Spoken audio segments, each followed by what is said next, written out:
Hey guys, it's Kevin Rutia here with my co-host Eric Philippou on Digital Marketing Fastlane. Today we have a very special episode. We're going to do a brand audit, not really a brand audit, but more of a conversion rate optimization audit on 3 brands that we recently found online. And we'll talk about what we like about them, what we don't like about them, and maybe some things that they can improve on or not improve on. Eric, how are you doing? Good, good. Excited about this episode. I've been building a lot of landing pages lately, so it's something been on top of mind. Yeah, perfect. So let's dive right in. So did you want to start off with Blass? Sure, we can look at that one. Sustainably stylish. I guess they're going to sustainability angle, right, Eric? I'm assuming. Yeah, and that's a huge angle in the fashion world. I don't want to go as far as saying it's maybe overdone. People are desensitized to it. I think it's still very important, obviously. It's becoming less of a differentiator. Yeah, it's one of those things. It's like reminds me of Tom's. Remember, hey, donate one, get one. Eventually, everybody was doing that. It's that first impression you get. Yeah. It tries to tell you what this brand is about, and then the rest is just all business. It's all like a classic direct response after that. So I kind of like that. Aesthetically, this is a gorgeous website. I love it. About the sustainability angle is that they don't answer what's in it for me a lot. They just say this is good for the planet. Logically, everyone thinks, oh, that's good if it's good for the planet. Yeah.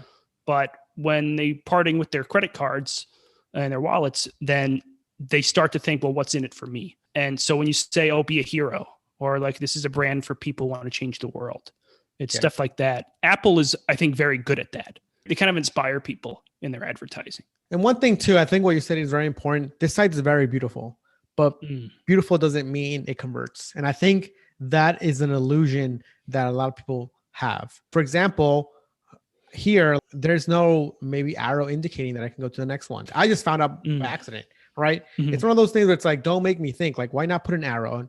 And I can hear the discussion already with like the design team. Oh, it's going to mess up the brand. It's going to mess up the layout. It's, well, what do you want? Branding or do you want sales, right? Yeah. Anyway, I think that's a cool feature just to introduce someone to the brand because it does take up a lot of space. So if you're already familiar with it, you don't need that much space. I think that's an interesting move. I've never seen it before, but I imagine that's the logic behind it. Yeah. I like this. Like, this is a really good copy. Yeah. I think it's a clever way to describe something, and it's a big thing of block text. And I think this is a clever way to show block text.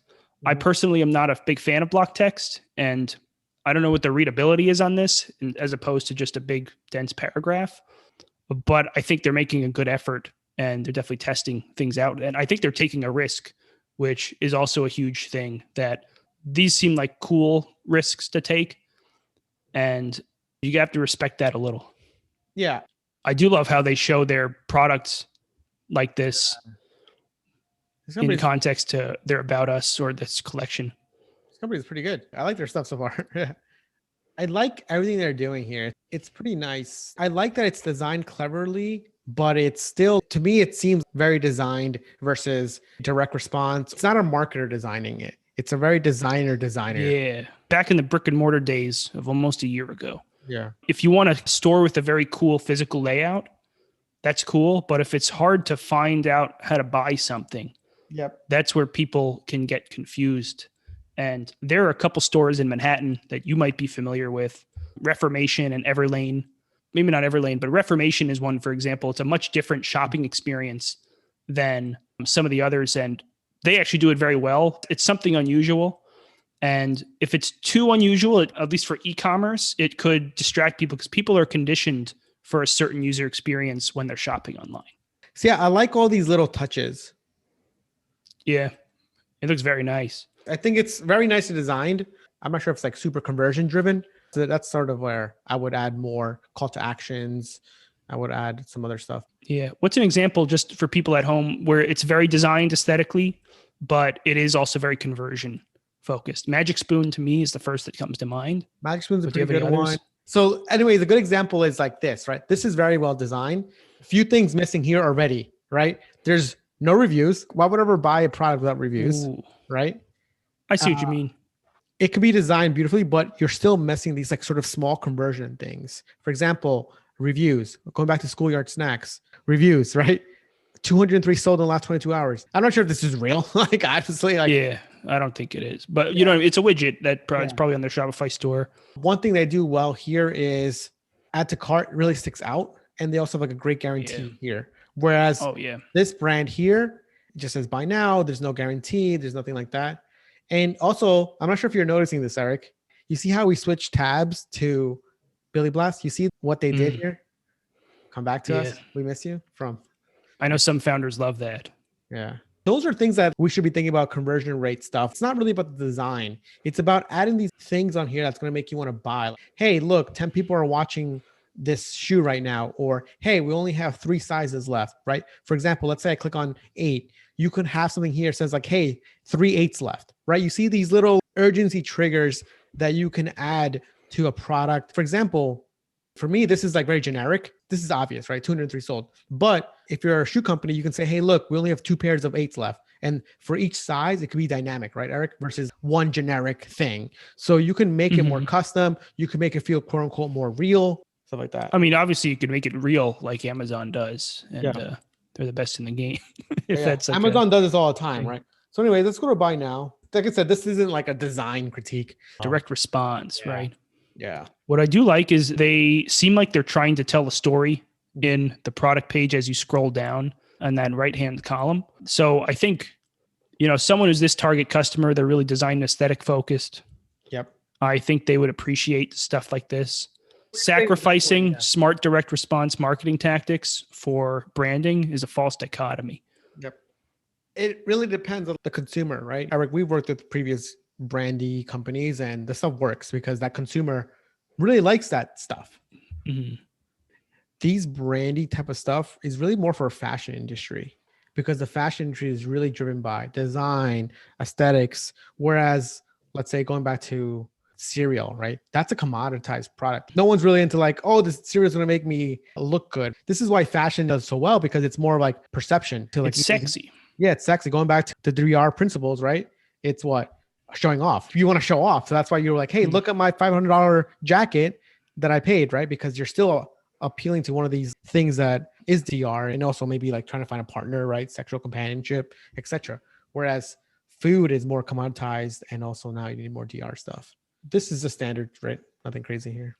Yeah. And I think that's good because autofill probably works here. I hear great things about Shop Pay and having these different payment options. I mean, it's a super fast process. You must have read something on Twitter recently then. Yeah, I must have. I don't use it personally on my Shopify sites, but it is something that, I do see a lot of the Twitter gurus saying they love it. I've been hearing that too. So I wonder what their play is. So I actually used it as a customer and it was much faster than any other checkout process. It's like autofill, even faster than autofill, basically. I was just on my phone. It's really good on mobile. Okay. As you could probably tell, look at its UX. It's definitely mobile first designed. Yeah, it's awful. Look at that. It's literally mobile first designed. I checked out in like 3 seconds after hitting add to cart. It has a very high add to cart to purchase ratio. Do you think there's going to be an Amazon-ish of like Shopify stores where like you can buy many products at once? Let's say like all these brands we're working on, like Billy, the Pill Club, Bill Blass, are all Shopify stores. What if there's like a shop center, kind of like a Walmart of Shopify where all these brands are, and then Shopify will send them an API call saying, hey, Kevin just ordered from all your stores, go ship it now. Well, I mean, I've actually looked into Shopify's business model a lot more from an investing standpoint. Oh, damn. All right, guys. Eric's about to drop I don't mean to get into Wall Street bets here, but it is interesting. They're trying to do fulfillment more and they're trying to be a more centralized brand. Yeah. I don't know if that means that they're going to make some kind of centralized store the way Amazon is with all their different sellers, quote unquote stores. But I know they're making efforts to be more centralized. Yeah. Makes sense to me on my end. Let's go to the next store. This is the Pill Club. Pill Club, I guess that's their website. I love this straight off the bat. Easiest way to control your birth control. This is what I like. So you literally land on here and you know what they do. And they also have 3 bullet points. Get your prescription online, free delivery with goodies, a nice little bonus, and $0 with insurance. Best price without. You see how much in literally 1, 2, 3, 4, 5 sentences, they've packed so much value. And it's so clean, it's so good, and it gets started. A really great call to action. What are your thoughts? And I mean, above the scroll, you haven't even scrolled yet. You see licensed pharmacy, US licensed doctors, FDA approved, just trust badges, which is crucial for anything you put in your body. Birth control and these types of products, these are things that have a D2C advantage, like Hims example. They make something uncomfortable. They make it cool and casual. Headspace, the mental health space, is another good example. They do this very well. It makes that impression very quickly. It's nothing crazy. It's a very simple branding. I don't even think they had a huge branding effort campaign. It's just very simple and very smartly done. Yeah, very nice branding, really good conversion principles applied to it. What you said, Eric, is so key. This is right below the fold, and they probably designed that on purpose. And I imagine they run a lot of paid traffic, so I'd be curious to see how it looks on mobile too, if you want to show the users on YouTube how it looks on mobile. Yep, let's look at it mobile. This is probably a more realistic customer journey when a lot of the paid traffic comes to mobile. Yeah. It's actually even better mobile because the unique selling proposition, or that what's in it for me, is more prominently featured. I do like $0 with insurance, as low as $9 without. If you're just looking at that, which is what everyone sees first, there is a lot of reasons to make the next step of get started. They're addressing a lot of the objections. It's almost like a really smartly designed ad. In fact, if I wanted to make an advertiser, you could screenshot just this pink area, and that's a good ad in itself. Yeah. That's a very smartly done and very deliberately done landing page and homepage. It's interesting that you're saying that, because I just thought about this. That if you find an ad that's working really well on Facebook, Google, etc., I think for you as a business, you should take that copy, that image, and put that on your landing page, because it's converting people somehow on a platform. Why don't you just take that exact image, the exact copy that's doing well, and put it on your landing page, or test that landing page with it, right? So that's what I need to consider. And that's why creative testing is so important as a marketer. If you test high impact, important things, and you prioritize them, the learnings, it's not just making the CPA 20% lower. You're taking extremely powerful psychological benefits and you're spreading them to every part of your business, even customer service emails and the packaging, everything. The more you test, the more you learn about that. And the compounded impacts of that long-term are absolutely massive. It's what makes the difference between some birth control brand that you've never heard of and probably is not even in business anymore, and something like this where, I imagine they have a really good shot. I don't know how established they are, but I imagine they can be quite successful just with a good direct response funnel. Yep. Okay. So let's scroll down, and getting birth control should be this easy. Very simple. 1, 2, 3, 4. I like that. Kind of takes away the pain of it. It's probably very painful. I'm not sure what the process is like. They probably have simplified it here. Medical team. I love when they show real faces of medical people and experts. It just instills more trust. I'll say something here that is a little controversial, but I'll just think about it because we're men. We don't use birth control personally. I imagine, I can't speak for Kevin. I don't take these pills or whatever, but women do. We're talking about a women's product we don't use, but we're just looking at the CRO of it. You scroll down, the doctors are all female. You don't want someone looking like me to be the doctor for a birth control pill.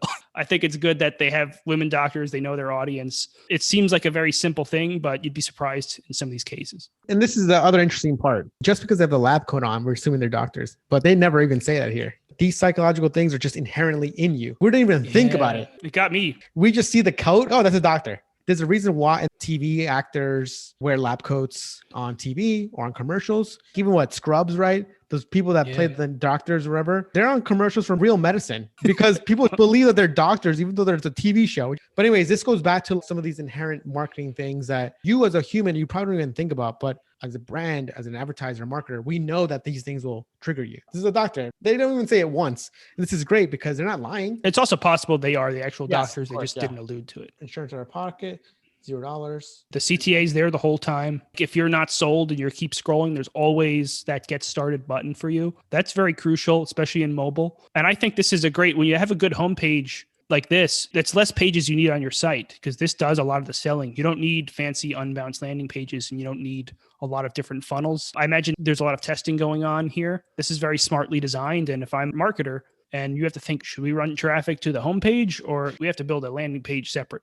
I'm thinking let's run traffic to the homepage. It's so smartly designed. And just that alone, from a marketing standpoint, it's one less step in the process and it's just more efficient. There's less variables you have to test. Next thing they do is we cover 128. Let's go through this funnel. Let's hit get started. Obviously, we're sold. Generic plan B. It looks like they have a lot of stuff, by the way. Oh, you got to type in a bunch of stuff. That's under this funnel. Fair enough. What I do like, though, here is early lead capture. So if you're a real customer and you're a real qualified customer and you're very serious about buying, you're going to sign up here and continue. And the benefit of having that contact information earlier in the funnel, as opposed to 20 pages till the end of the funnel, is just Kevin's email right there. If he hit enter, edit some more information, they can do email and SMS. This is really hard. This is subscription. It's probably high CPA. If you can get as much owned traffic as possible, early lead capture on your site, that's going to be extremely helpful. Another thing too, this is probably high CPA.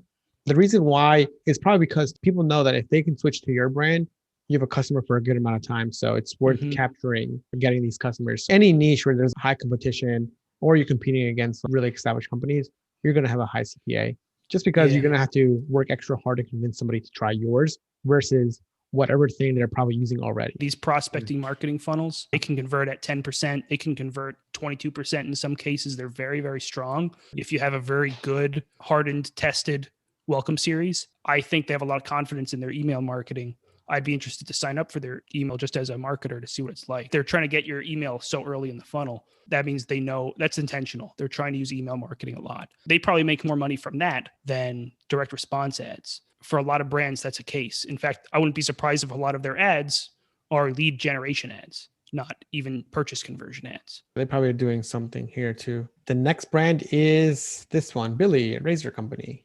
And this is the Billie Eilish celebrity brand, or am I confusing? Let's check. I don't mean to insult a lot of the Billie Eilish fans out there. I know Andrew would know. He's a big fan. I think they would definitely show it if it was. No, I think it's just another brand, a woman-owned brand. It's a cool brand. I like the branding. I do like how they show that, I guess, humorous. They showed a woman shaving her very hairy armpit. Very eye-catching stuff. You know, people doing things. They show obviously clear emotion. I like what they're doing. It's very different. The girls aren't like ugly. They're not beautiful. They're just very different and it sticks out. Different, but they're normal looking people. It's not like they're some runway model or not someone covered in tattoos you see in some other. There are some of these e-commerce sites where maybe it's the target customer, but people with all face tattoos and stuff. Popular now. Are you going to get one, Eric? Face tattoo? I probably will. I was going to say digital marketing fast lane. So once we get 1,000 reviews, whatever the 1,000th review is, I'm just going to tattoo that on my head. All right, guys, you heard it. Eric's going to get that. But let's see a little bit of the products. Squeaky Clean Beauty. Meat beauty that's so good, you can't tell it's clean. So I'm assuming clean means maybe the ingredients. This is another, maybe a brand choice for this. Yeah. There's all the women's products that Kevin and I don't use. Happy Women's History Month for us mansplaining the women's products to you guys. We just picked random brands. They're very good brands. Yeah, very good brands. Clean ingredients, clean processing, whatever it means. I think Billie just started off as razors, right? And I think they added all this stuff. I don't know, but I like this. It's kind of reminds me of that Take a Recess Drink website. I'm sure they got a lot of inspiration from there. It's a beautiful website if you haven't seen it. This is very cool branding. What I have a feeling is maybe this is the polar opposite of what we just looked at. What we just looked at was an extremely direct response focused. That website was made by a direct response marketer. Whereas this one, it seems a little more branding play, not as much direct response. There's a lot going on. It's very aesthetically beautiful. It's not as direct response-y. I don't know how else to explain it. It's not showing what's in it for me. As the clean thing, I'm not the customer, so that could be very obvious for some people. But it was very obvious for the Pill Club that we just looked at. For people, this goes to show you that this is what we mean by direct response. This website's still beautifully designed, but the copy on it, the way they're writing stuff, the way the products are laid out, it's more about selling, where it's still about fashion, brandy play, where people don't want to feel like they're getting sold to, which it could work for the niche. But again, a lot of the products are selling, for example, the razors. This is a very generic product. You need direct response. No more razor burn. No more changing of the blades. All that stuff that you know benefit of the user besides, because this is just a piece of plastic and a razor. You literally get these anywhere. Stuff like this is more about the branding of, I have a Billie razor. That's a very important thing. And brand sensitivity is huge. In a lot of demographics and a lot of target audiences. So this could be a thing. And honestly, their branding is very cute. They do a nice job. My only point of reference is my wife's cosmetics, and these look a lot nicer than hers. Probably just heard me in the other room, but she's probably these are very nice looking. This is really nice. The way their products are laid out. This to me is missing that DR. They did start with a razor blade. I was like, I'm pretty sure. For me, what's missing here is the DR stuff. And I think this is pretty good. I like the copy that they have here. Fact, men and women shave differently. Very, very true. This is really good. This is why we designed a razor for womankind. Pink tax not included. I'm not sure if you know what this means. And for those listening at home, that's something where women's products for the same product cost a lot more for some reason. It's kind of a shitty thing. No, it's literally the same razor as a man. Just pink. It's literally Alibaba drop shipping. It's literally one's pink, so they charge more. Really nice copy. Sort of reminds me of a Bill Blass where they have little emoticons in between the text. A lot of people are doing this now. I'll be honest. How many people who go to the site read this paragraph we just read? Very few percentage. This is for them, not for me, consumer. This is how we started. But our normal person, I don't even know what Billy is, right? Like cold prospects, right? Yeah. Have no clue what Billy was. What does the razor do, right? Yeah, they expanded there, but it's a very generic way. They don't make it an easy sell. They don't get you excited to click to the next step of the funnel. They're not selling that next step of the funnel. Yeah. Whereas Pill Club, they're selling that next step of the funnel very clearly. And that's what every part of this website experience is. You're selling that next step of the funnel. Yeah. Now we'll go into the razor that started it all, right? The $9 starter kit. All right. Well, let's get started. Step one. It looks like some kind of quiz funnel. Stuff like this, I'm like, this is so hard to read. I see what you mean. How does it look on mobile? It looks like it's part of a quiz funnel. It's probably a lot of mobile traffic going to it. You see, this is so hard to read. Yeah, it's not that readable. Stuff like this makes no sense to me. Literally, Billy watching this is going to get really mad at us. I mean, they should be thinking about getting sales, right? This is where, for me, you're spending all this money on branding and you want to make stuff look good, but at the same time, you want to get sales. This font looks like it's Times New Roman font. Yeah, let's get started before we get upset, before we get angry. I'm not talking shit about Times New Roman font. I'm just saying it looks like it's a default template font. So that's what it looks like. What color do you fancy? Let's go that peach pink color. Bottom right, rose gold color. I don't know. I'm butchering it. So you pick a color, obviously, is that first step. I thought like it went next. You see? UI. I see. That's UI. You got to click it, and then you have to click next. You got to go next step. That's frustrating. Yeah, a lot of these quiz funnels, you just click the option, it goes to the next step immediately. That's so much better. That's a thing that you can easily detect that too. How often do you shave? Let's go every day just to make it exciting. By the way, it doesn't seem like a big deal, but it doesn't seem like let's say there's 5 or 6 steps. Yeah. You're doubling the number of clicks and things someone has to do to get to your funnel. You're adding a lot of friction. So compounded over a lot of time, it's killing you. And the thing too is that you're giving the user a choice to read on to other options. And they're like, do I shave one? Decision fatigue. Yeah. So it's like, whereas remember that Beauty Bay, one of the first podcasts brand audits. That Beauty Bay was brilliant quiz funnel. I was thinking about that too. They highlight the option that goes well with the option you just picked. It's all one page. It's all very efficient. Beauty Bay. I wonder if they still have that legendary funnel. Oh, they still got the funnel. That means it's a winner because it's a 1-year-old and direct response is a dinosaur. That means it's a winner. But yeah, let's you know what? Let's be like every customer who goes in this and let's leave this funnel. I'm sick of it. Yeah. I'm not going to move forward in it. Let me look at Beauty Bay real quick. This is a great landing page. It's building a skincare routine. They basically cross-sell you a lot of low-ticket items to build their average order value up.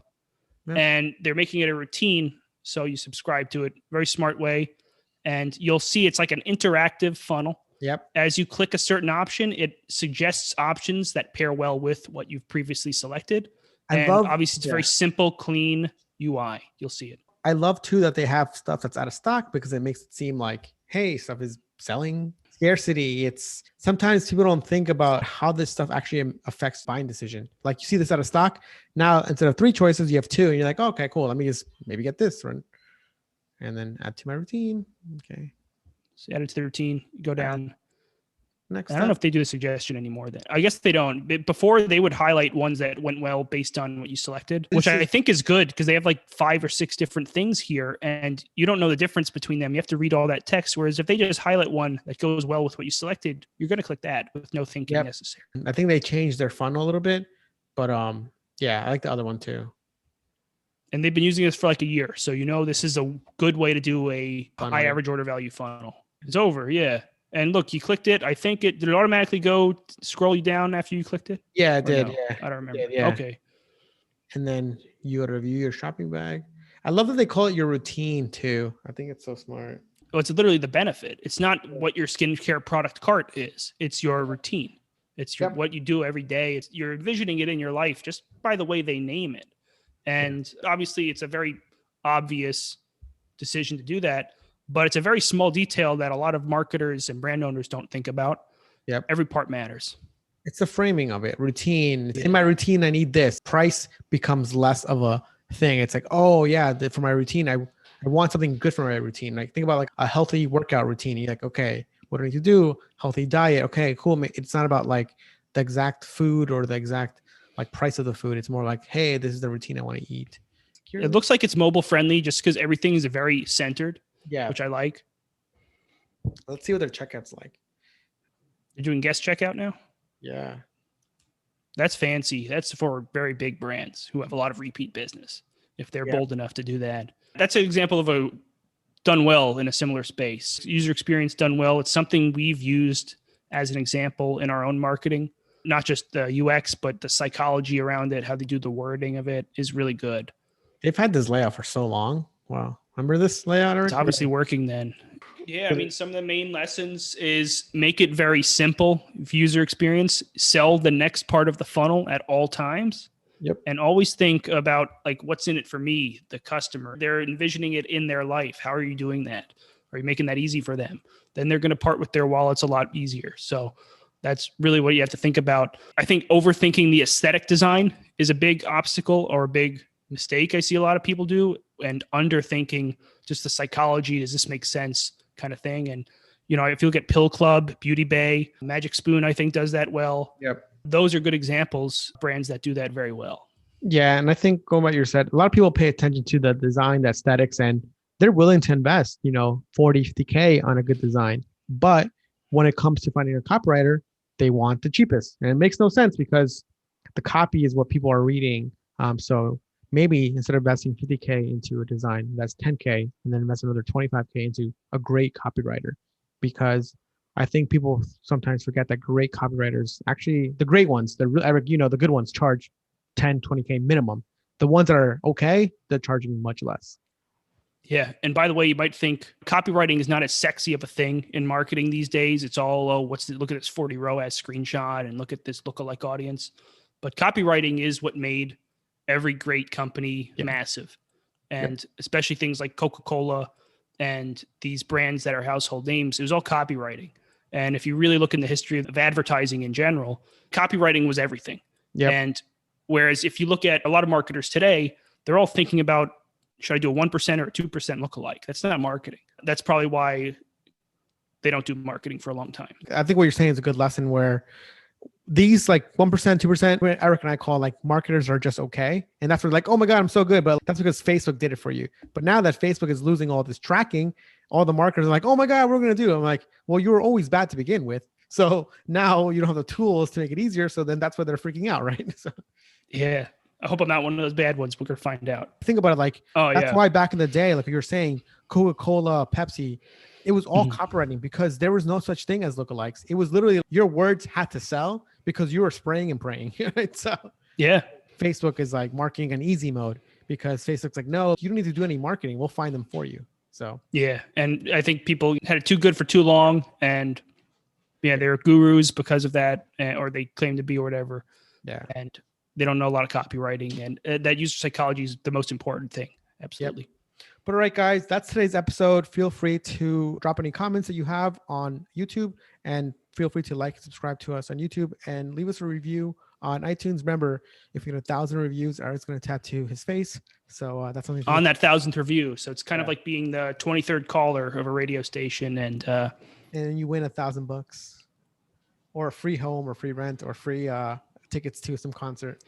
Yeah. What if that 1,000th review is a 1-star review and this guy sucks? And no, then we don't post. Then we don't post it. Then we don't tattoo that one. I don't tattoo that. Okay, that'd be funnier, but okay.